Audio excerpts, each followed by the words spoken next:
está no processo, né? Amém? Que os músicos não me abandonem também, me ajudem aqui. Amados, a palavra que Deus colocou no meu coração essa noite, pretendo ser breve, sucinto, eu sempre falo, mas nunca sou, mas vou tentar. A palavra que o Senhor colocou no meu coração essa noite, ela tem muito a ver com esse momento, com este tempo. Uma das coisas que eu sempre compartilhei com a Karen, minha esposa, em casa, é que não é necessário mais uma igreja na América. Eu tenho plena ciência disso. Porque se olharmos para o contexto, para a realidade daquilo que está acontecendo, nós temos visto igrejas maravilhosas, igrejas cheias da presença, com muito mover, com muitos eventos. A gente tem visto essa realidade. Mas uma coisa que Deus tem colocado no meu coração, sobretudo, é que nós não precisamos de um ambiente, mas sim de uma atmosfera. Nós precisamos comprovar aquilo que a palavra está dizendo, que ela faria ao nosso respeito, faria a nosso favor. E a realidade é que isso não é uma convocação, um chamado de apenas uma pessoa, mas sim de uma comunidade. E a palavra que Deus pôs no meu coração para essa noite, ela tem a ver com esta realidade que está sendo desenvolvida e continuará sendo desenvolvida dia após dia. Eu vou falar hoje sobre o poder de Deus. Eu sei que muitos já ouviram, quem sabe, uma ministração a respeito disso, mas eu pretendo falar sobre aquilo que Deus pôs no meu coração, porque não basta desejarmos, precisamos entender o processo, precisamos entender aquilo que depende da nossa ação, da nossa iniciativa, do nosso comportamento, para que o poder de Deus venha sobre a nossa vida. Entenda que a salvação é pela graça, eu creio, sou salvo, mas existem alguns atributos no reino que é necessário uma ação da minha parte para que haja uma reação da parte do Senhor. Então eu penso que é sobre isso que o Senhor quer falar essa noite. A gente precisa do poder de Deus, entenda isso, não para defender uma doutrina, não para uma mera exibição, mas para comprovar o próprio poder de sua palavra. Porque o próprio profeta corrompido, Balaão, ele sabia de algo que quem sabe nós não sabemos. Ele vai dizer em Números 23:19, Deus não é homem para mentir, e nem filho do homem para se arrepender. Porventura o que ele disse não faria? Então, se Deus disse que Ele tem cura para mim, eu preciso viver a cura. Se Deus disse, como nós lemos aqui, que Ele tem prosperidade para a minha vida, eu preciso viver a prosperidade. Se Deus disse que em Seu nome nós expulsaríamos demônios, falaríamos novas línguas, pisaríamos escorpiões e serpentes, e mal algum nos aconteceria, isso tem que ser uma realidade no meu dia a dia. Mas o que está acontecendo, o que falta da minha parte, para que eu possa ver o reino de Deus se manifestando na minha vida?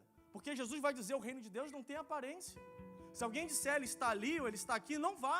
Porque o reino de Deus não se pode ser visto de fora, ele está dentro de vocês.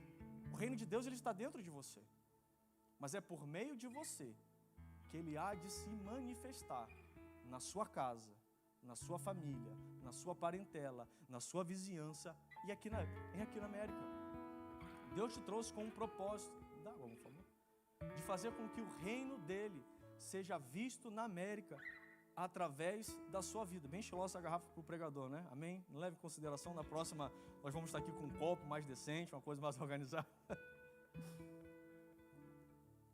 O importante é matar a sede e que nada impeça o agir de Deus. Eu certa vez estava lendo um episódio em que João Batista estava preso. E ele chama 2 de seus discípulos, ele pede para que eles fossem perguntar se Jesus era o Messias, ou ele deveria esperar por um outro. Você imagina, primo de Jesus, batizou Jesus, viu o Espírito Santo vindo sobre Jesus, e agora ele está preso. Então, no mínimo, a expectativa do coração de João é, o meu primo, o Salvador do mundo, vai vir me soltar. Então, eu penso que nesse momento ele entra em uma depressão. Ele entra em um abalo emocional. Então ele pede que 2 dos discípulos vá perguntar se Jesus era o Messias ou ele deveria esperar por um outro. Mas o que me chama a atenção não é o comportamento de João, mas sim a resposta de Jesus, e que tem a ver com aquilo que Deus quer falar no seu coração essa noite. Porque Jesus, quando ouve a pergunta dos discípulos de João Batista, ele vai dizer, vá e diga a João o que vocês estão vendo e ouvindo. O que vocês estão vendo e ouvindo. Os cegos veem, os mancos andam, os leprosos são purificados, os surdos ouvem, os mortos são ressuscitados e as boas novas são pregadas aos pobres. Então, entenda algo. Chegou o tempo de não só falarmos, mas de mostrarmos o poder de Deus. Jesus disse: vem ouvir e ver. Na atualidade, eu não estou aqui para me levantar como um puritano, mas a gente tem visto muitas pessoas que falam bem, são eloquentes, têm boa dicção, boa desenvoltura, uma boa hermenêutica, sabe desenvolver um texto, sabe uma pregação. Mas não é sobre isso que Jesus está dizendo. Ele está dizendo, tudo isso faz parte, é bom, é maravilhoso, acrescenta. Mas não basta simplesmente falar, as pessoas precisam comprovar daquilo que você está falando. Então Jesus estava dizendo, vem ouvir, mas também vem a ver. Os cegos vêm, os mancos andam, os leprosos são purificados, os surdos ouvem, os mortos são ressuscitados e as boas novas estão sendo pregadas aos pobres. Deus vai te usar neste tempo.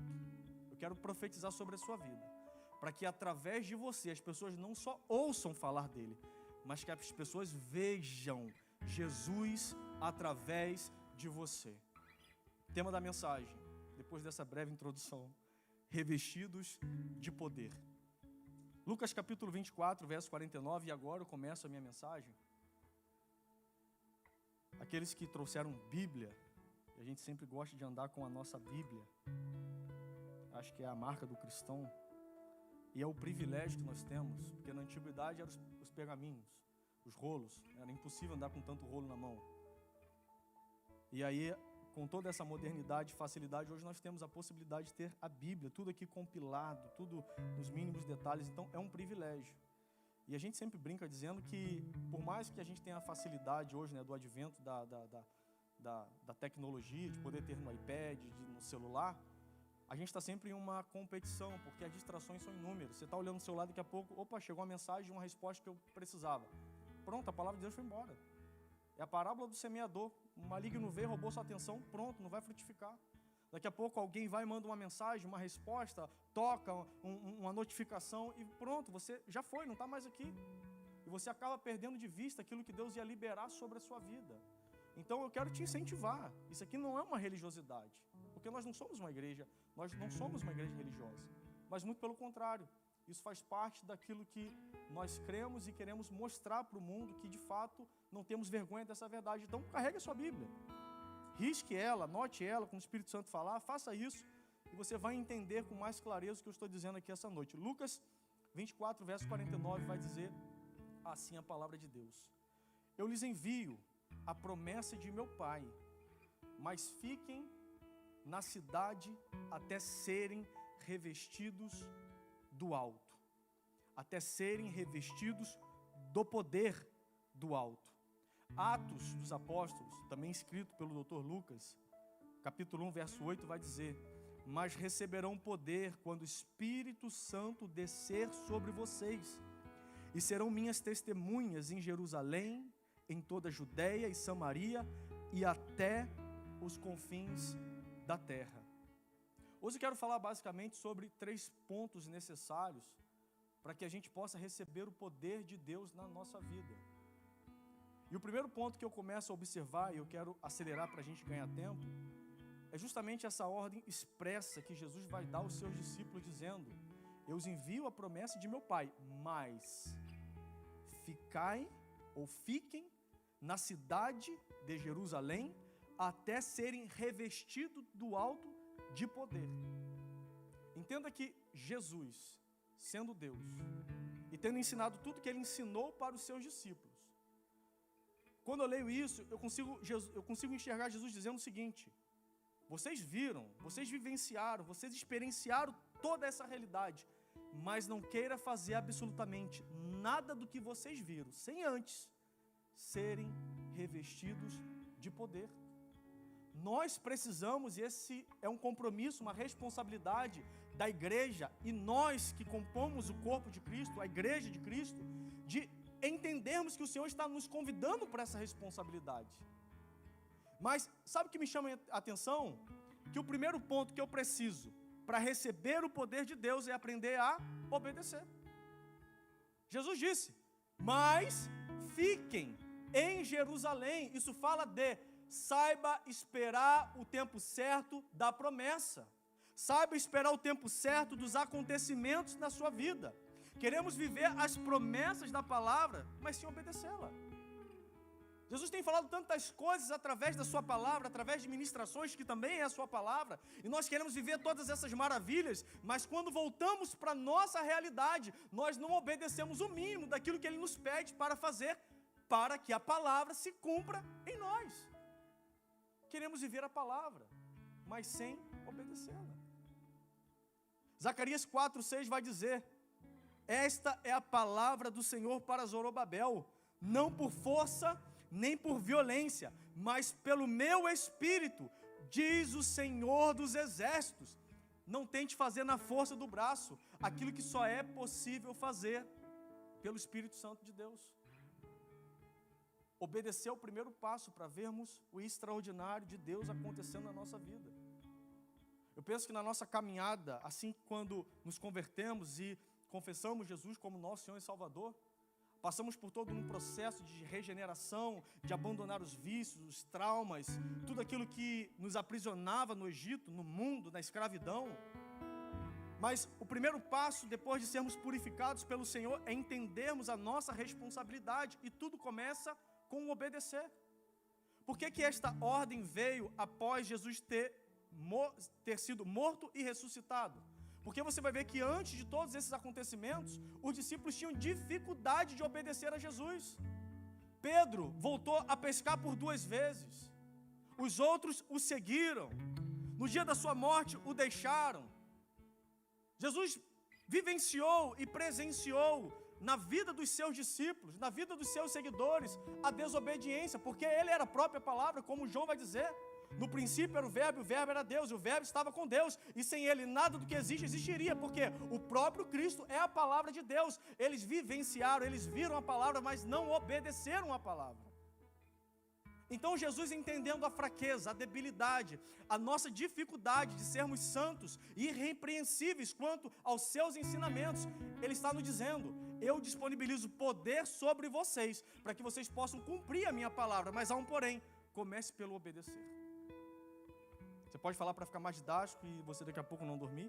Eu vou obedecer. Dá para ser melhor: eu vou obedecer.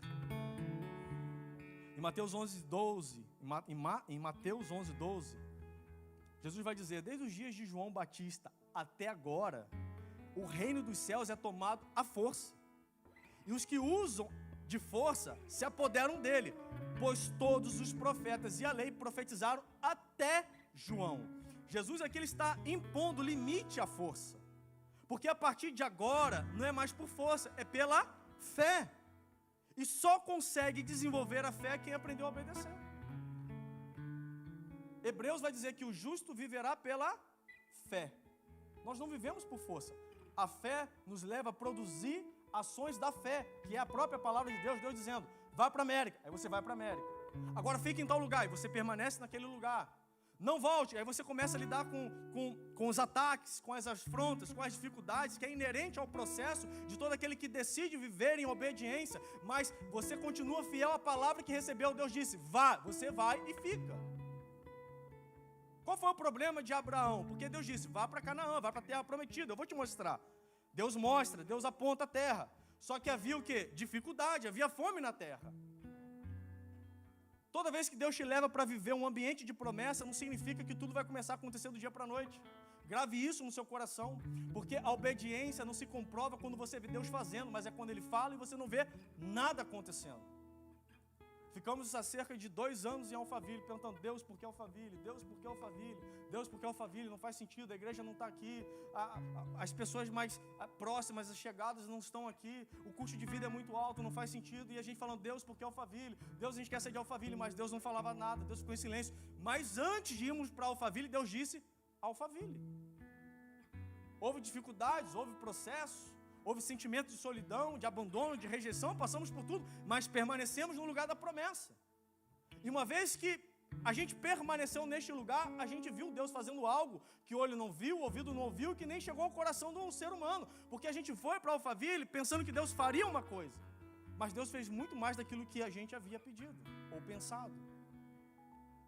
Nós tínhamos um grupo de fé, para quem não sabe, na nossa casa, assim como esse que está começando. e era uma presença, era muito maravilhoso, né, o que Deus fazia ali dia após dia nas nossas reuniões. O grupo foi crescendo.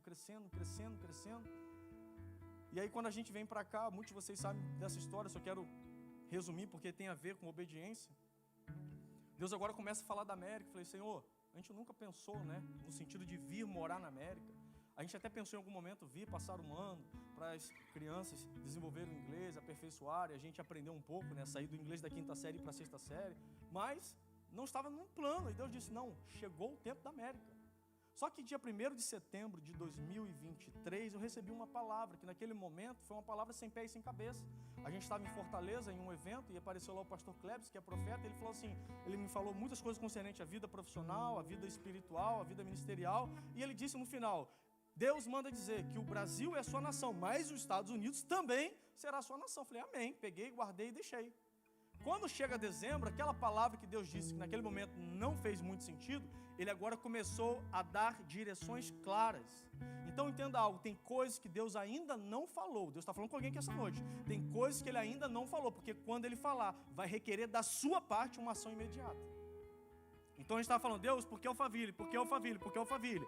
Aí o profeta em setembro só deu um gostinho, só um spoiler. Deus manda dizer, o Brasil é sua nação, mas a América também será sua nação. Até aí tudo bem. Bom, não fez sentido naquele momento. E quando chega dezembro, Deus começa a usar 1 profeta, 2 profetas, 3 profetas, 4 profetas. Cheguei até a embolar 5 profetas. Falei, Deus, chega, já entendi, já estamos rindo. E aqui estamos. Agora, eu tenho a ciência, a consciência de que nós estamos na terra da promessa, mas nem tudo vai acontecer da forma como a gente imagina. Há um processo, há um tempo para que Deus possa desenvolver e fazer com que aquilo que Ele vai fazer, aquilo que Ele vai realizar, não se perca. Então o processo é inevitável, mas obedecer. Como disse Samuel, 1 Samuel 15, 22. Samuel, porém, respondeu, acaso tem o Senhor tanto prazer em holocaustos e em sacrifícios, quanto em que se obedeça a sua palavra? A gente faz tanta loucura, né? Já reparou que a gente faz tanta loucura? E tem coisas que a gente faz, que a gente sabe que é louca, e ainda quer colocar Deus na loucura, e quando a loucura dá errado, a gente quer pedir socorro a Deus, e pela sua infinita misericórdia, porque não é graça, aí é misericórdia, Ele nos socorre. Mas Deus está dizendo, a obediência é melhor do que o sacrifício. E a submissão é melhor do que a gordura de carneiros. O descanso da fé continua produzindo muito mais que a desobediência, que o trabalho da ansiedade. Então, para ficar mais uma vez didático, você precisa falar, eu vou obedecer. Meu irmão, se você entender o que Deus está falando aqui essa noite, a sua vida muda. Eu estou falando de verdade, perante o Espírito Santo aqui, sentindo a sua presença, a sua vida muda. Por que a gente vê tantos e tantos irmãos que estão ali, que frequentam todos os cultos, mas parece que não vira algo na vida da pessoa? É porque aquilo que nós estamos vendo é uma realidade, mas na realidade dessa pessoa é uma outra coisa. Deus está falando, perdoa, você não perdoa. Deus está falando, ajuda, você não ajuda. Deus está falando, se ferir uma face, dê também outra face, você não faz isso. Deus está dizendo, se fizeram caminhar uma milha, caminha mais uma com essa pessoa. Se te pediu a capa, dê também a túnica, e você não faz. Existe uma dureza, uma dificuldade de entendermos, queremos viver os benefícios da palavra, mas não queremos cumprir a palavra, logo é impossível vivermos as promessas da palavra. E eu penso que isso tem muito a ver com aquilo que Deus vai fazer aqui neste lugar, porque nós não viemos aqui para produzir um cenário pela força do braço, um resultado que é fruto do esforço carnal, mundano. Certa vez eu ouvi uma analogia, eu acho que ela cabe muito bem para esse momento, sobre a força motora e a força motriz. Se for Jesus, diz que eu retorno quando terminar de pregar a mensagem dele. Só para te encontrar aí. E é interessante que muitos de nós queremos viver uma vida baseado na força natural.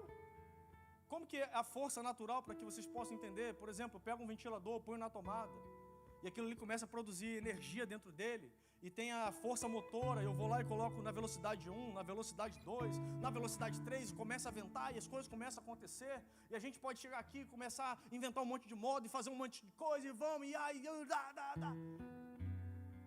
Só que o Espírito Santo ele pode não estar vivendo essa realidade. Ele pode não estar inserido nesse contexto, que tem a ver com o contexto eclesiástico, o contexto da noiva, da igreja, como o contexto da minha vida, da minha força do dia a dia, a minha força motora, a força do meu braço. Eu faço, eu respondo mesmo. Eu sou crente, mas eu não sou isso, eu não sou aquilo. Eu não levo desaforo para casa. E Deus está dizendo, perdoa. Você, não. É a sua força motora. É a força do seu braço. E você vai colher os resultados da força do seu braço. Mas quando eu estou disposto a viver a força motriz, quem já viu um moinho? Quem já viu um moinho? Sabe o que é moinho, né, gente? Sabe que eu sou tão antigo assim? Uma irmã sabe, meu Deus, ela deve ter mais ou menos a minha idade. Gente, ninguém sabe o que é um moinho? Aquilo que gira assim, ó, com a força do vento, outros com a força da água, você já viu isso? E normalmente ele funciona com a força do vento, né? O vento vai soprando, e ele vai produzindo energia, ele vai cumprindo o propósito. E quando o vento não sopra, ele não faz nada, porque ele está disponível a cumprir unicamente aquilo que o vento determina ele fazer. E aí vem Jesus dizendo, o vento sopra onde quer, ouve-se a sua voz. Ninguém sabe para onde vem e nem para onde vai. Assim são aqueles nascidos de Deus. Então não queira viver na força do braço, queira viver na força do vento de Deus. Deixe o Espírito Santo guiar os seus passos. Deixe o Espírito Santo guiar a sua vida. Então, tudo que eu preciso a partir desta compreensão é obedecer. E o segundo ponto, você está anotando aí? É importante que você anote. O segundo ponto é propósito. Deus, Ele não vai desperdiçar do seu poder com aqueles que não querem viver o seu propósito. Propósito é para cumprimento de poder. Jesus disse, serão minhas testemunhas. Para que era necessário o poder? Para que eles fossem testemunhas de Jesus, em Jerusalém, na Judéia, Samaria e até os confins da terra. Lucas 10:19, eis que vos dou o poder para.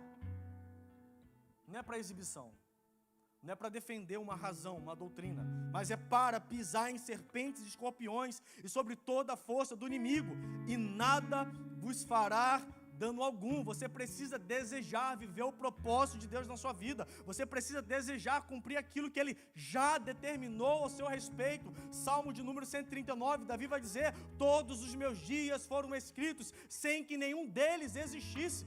Deus vai dizer para Jeremias, eu te conheço desde a eternidade e te ungi no ventre da sua mãe e por profeta te dei as nações. Entenda algo, você não é obra do acaso. Há um propósito de Deus sobre a sua vida, mas você precisa desejar cumprir o propósito que não é seu, mas é dele.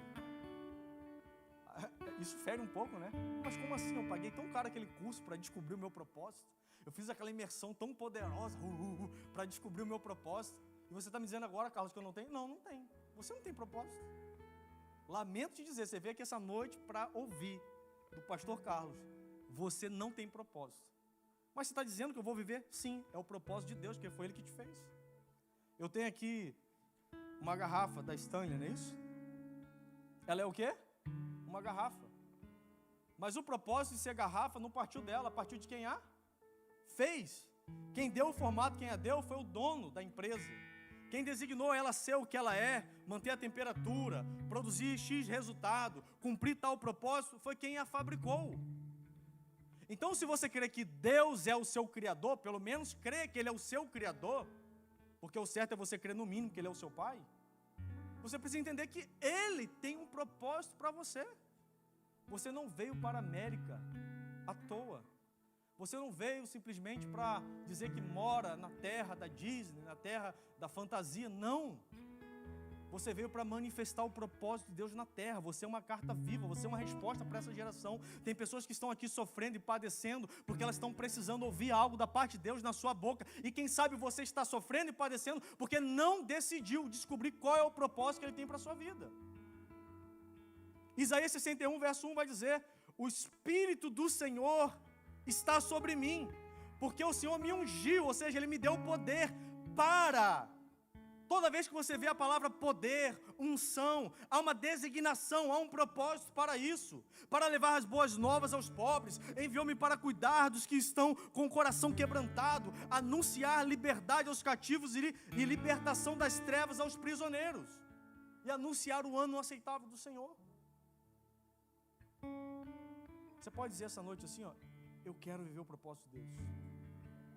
Podia ser com mais empolgação, né? Eu quero viver o propósito de Deus. Aquele que te chama, é aquele que te patrocina. Se você decidir viver o propósito dele, eu quero declarar algo sobre a sua vida. Descansa o seu coração. Nada vai faltar para que o propósito dele se cumpra em você. Volto a usar aqui a analogia da garrafa. Quem a fez com o propósito de ser o que ela é. Mas para que ela alcançasse dezenas e dezenas de pessoas como tem alcançado, ele teve que investir em marketing, em publicidade, em mídia, em parcerias e etc e tal, para que hoje tivéssemos o conhecimento. Deus vai investir em você, porque se você estiver vivendo o propósito dele, não há ninguém mais interessado neste mundo que as pessoas saibam quem você é, porque você não vai falar de si mesmo, você vai falar de quem ele é na sua vida. E essa outra pessoa vai ser mais um propósito ativado na terra. A gente quer falar de tanta coisa, né? A gente quer falar do que a gente faz, a gente quer falar da nossa profissão, a gente quer falar das nossas conexões, a gente quer falar e falar e falar e falar. E às vezes menos do que falamos é daquilo que de fato transformou a nossa vida. Você tem usado as suas redes sociais para falar de Jesus? Você tem usado as suas rodas de amizade para falar de Jesus? Você tem usado a sua ambiência de trabalho, as suas conexões? Você abre a boca para falar, eu conheço A, B, C. Eu quero te perguntar, o A, B, C, conhece Jesus pela sua vida? Você é um agente de transformação na terra. Deus está te intimando essa noite, porque se você está aqui, essa palavra é para você, não é para quem for em casa, é para você. Deus está dizendo, eu quero cumprir o meu propósito em você, ainda este tempo. Você crê nisso em nome de Jesus? E o terceiro e último ponto, para que você possa viver o poder de Deus na terra, para que você possa receber a virtude do alto. O terceiro ponto que você precisa ter com o Senhor é comunhão. Eu preciso obedecer. Eu preciso desejar o propósito. Mas nada disso vai ser possível se eu não tiver comunhão. Porque eles obedeceram, mas Atos 2:1 vai dizer, chegando o dia de Pentecostes. Sabe por que chegou o dia de Pentecostes? Porque eles obedeceram. Sabe por que eles obedeceram? Porque eles entendiam que tinha um propósito. E sabe por que chegou o dia de Pentecostes? Porque eles estavam reunidos num só lugar, orando, buscando, clamando, desejando a presença do Senhor. Se você tiver comunhão, o poder de Deus virá sobre a sua vida. Só recebe poder quem investe em tempo de comunhão. A gente investe tempo em tanta coisa que acho que nem vale a pena falar, porque você já sabe. Gastamos, não investimos, gastamos o nosso tempo, a nossa vida, com coisas tão triviais, tão banais, mas não investimos tempo de qualidade, de comunhão, na presença do Senhor. Por isso Jesus vai dizer, entra no seu quarto, fecha a sua porta e fale com seu pai em secreto, que o pai que te vê, não é o pai que te ouve, o pai que te vê em secreto, em público, ele vai te recompensar. Está faltando recompensa no público, em público? Está faltando resultados lá fora? É porque está faltando comunhão. Não, mas se eu não fizer, se eu não lavar a roupa, se eu não entregar aquela encomenda, se eu não responder A, se eu não responder B, não, as coisas não vão dar exatamente isso que o diabo quer. É te enredar com tanto compromisso, com tantos afazeres, com tantas e tantas coisas, com tantos pensamentos infrutíferos, neste mundo corrompido, para que você não entre no lugar da comunhão. Se você falar com seu pai em secreto, se você desejar estar com o seu pai em secreto, se você desejar ouvir o coração dele, se você desejar receber o seu poder, a sua graça e a sua unção, essa não vai ser só uma igreja, essa vai ser uma igreja cheia do poder de Deus. A sua casa não vai ser uma casa onde mora mais um crente, às vezes até um crente chato, mas vai ser onde mora um cristão cheio da unção, cheio da presença, onde as pessoas têm o prazer de pedir uma oração, de pedir um conselho, de pedir um direcionamento, porque elas sabem que você é uma mulher de Deus, sabe que você é um homem de Deus. Então Deus está nos convocando neste tempo. Entra no seu quarto, meu filho, entra no seu quarto, minha filha, fecha a tua porta. Eu quero te ver neste lugar, porque eu sei das suas necessidades. Não é sobre o que você fala, não é sobre o que você precisa, porque eu te conheço mais do que você se conhece. Eu sei de todas as suas necessidades, mas eu quero te ver. Deus está com saudade do lugar da comunhão.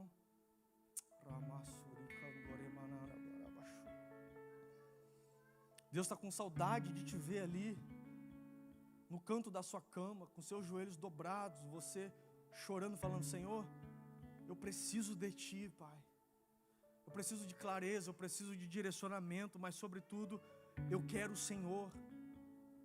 Eu quero viver o que a Sua palavra está dizendo ao meu respeito. Eu quero viver tudo que o Senhor já disse que vai fazer em prol da minha vida na terra. Eu quero viver o Seu propósito, eu quero Te obedecer a cada dia. Eu estou aqui, Senhor, não para que o Senhor me ouça, mas para que o Senhor veja.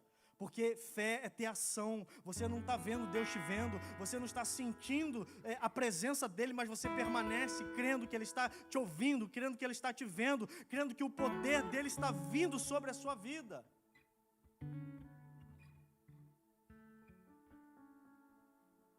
Não precisa tornar público as suas orações, mas torne público o poder de Deus na sua vida.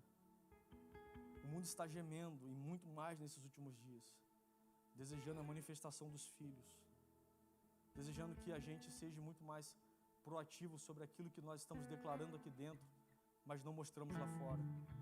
Precisamos ser como Jesus: venha ouvir, mas também venha ver.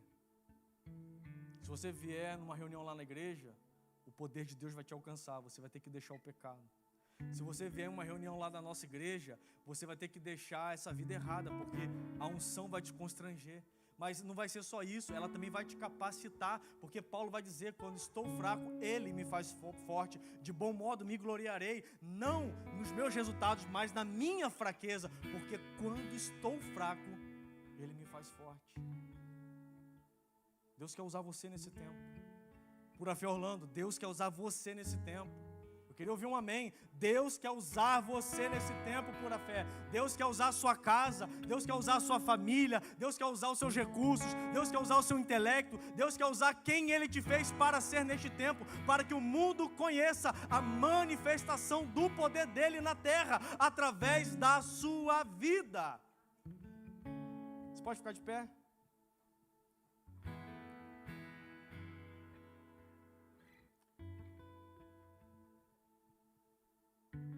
Sinto a presença de Deus aqui essa noite. Eu sinto a unção do Espírito Santo aqui. Zacarias vai dizer que a unção, ela despedaça o jugo. O jugo é aquilo que o mundo coloca em você. Ninguém já viu o jugo no animal? É um peso colocado aqui, uma madeira, para que ele transporte peso. Só que quando ele fala, em outras versões, vai dizer que a gordura despedaçará o jugo, porque a unção, ela te empodera, ela te fortalece. Quando o poder de Deus vem, meu amigo, o pecado, ele cai por terra, as afrontas ficam para trás, as dificuldades são superadas, porque a unção, ela tem um poder de despedaçar o jugo. Deus sabe do teu coração, Deus sabe do desejo que você tem, mas o que você precisa neste tempo para superar esta fase da sua vida, e para que como igreja possamos vivenciar a glória de Deus, o poder de Deus na terra, é recebermos da sua unção, é sermos revestidos do seu poder. Não podemos ter uma vida, seja em qual área for da nossa vida, baseada apenas em palavras, mas em demonstração de poder. E eu finalizo com esse versículo, enquanto a Anne sobe aqui para que a gente cante. 1 Coríntios capítulo 2, verso 4, o apóstolo Paulo dizendo: minha mensagem e minha pregação não consiste em palavras persuasivas de sabedoria, mas consistiram de demonstração de poder do Espírito, para que a fé de vocês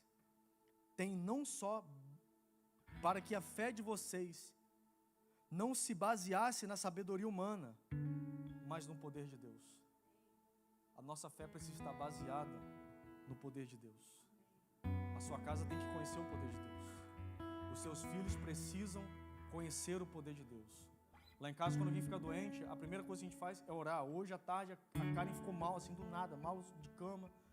E eu falei assim: amor, o que está acontecendo? E eu fui lá, falei com ela e eu vi que ela estava mal, amuada. Falei: não, vamos orar. Eu orei por ela, declarei cura, repreendi aquele mal. Ela tomou um remédio também de dor de cabeça que ela estava sentindo, mas era todo um sintoma de que estava vindo um resfriado, algo pesado, porque é difícil a Karen ficar doente, mas quando ela fica assim é porque algo muito pesado está vindo. E quando foi em questões de minutos, assim, a gente terminou a oração, ela já levantou, foi para a cozinha, já estava super bem, falou, amor, saiu o mal-estar, saiu aquilo que eu estava sentindo. Isso é demonstração de poder. Porque Isaías 53 vai dizer que ele levou sobre si todas as nossas enfermidades. Eu preciso crer nesta realidade, eu preciso desejar viver esta realidade.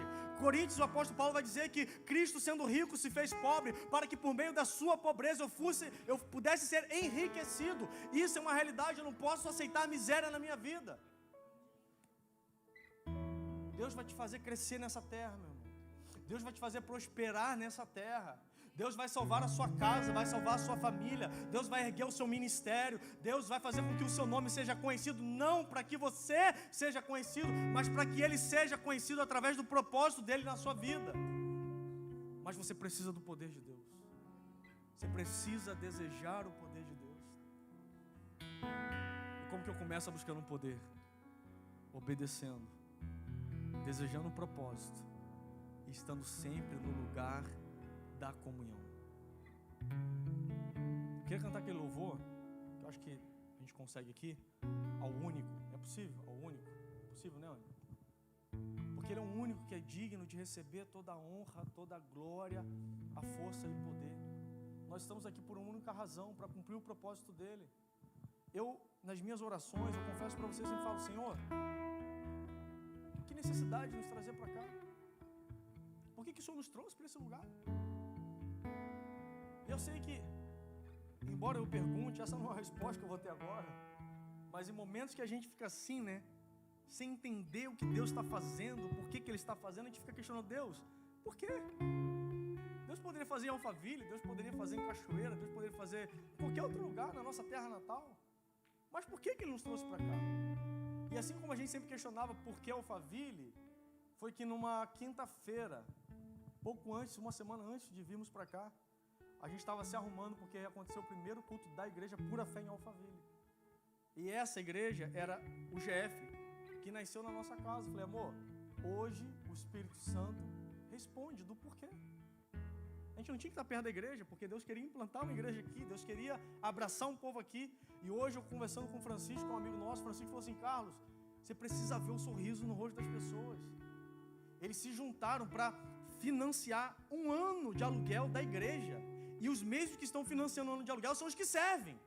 Você chega lá, o cara é empresário, multibilionário, está lá no estacionamento, vem, estaciona aqui. O outro é advogado, está lá na porta apertando a mão, dando a paz do Senhor. O outro é um não sei o quê, é um importador e está lá profetizando, está lá ajudando, está visitando. E a obra está sendo feita.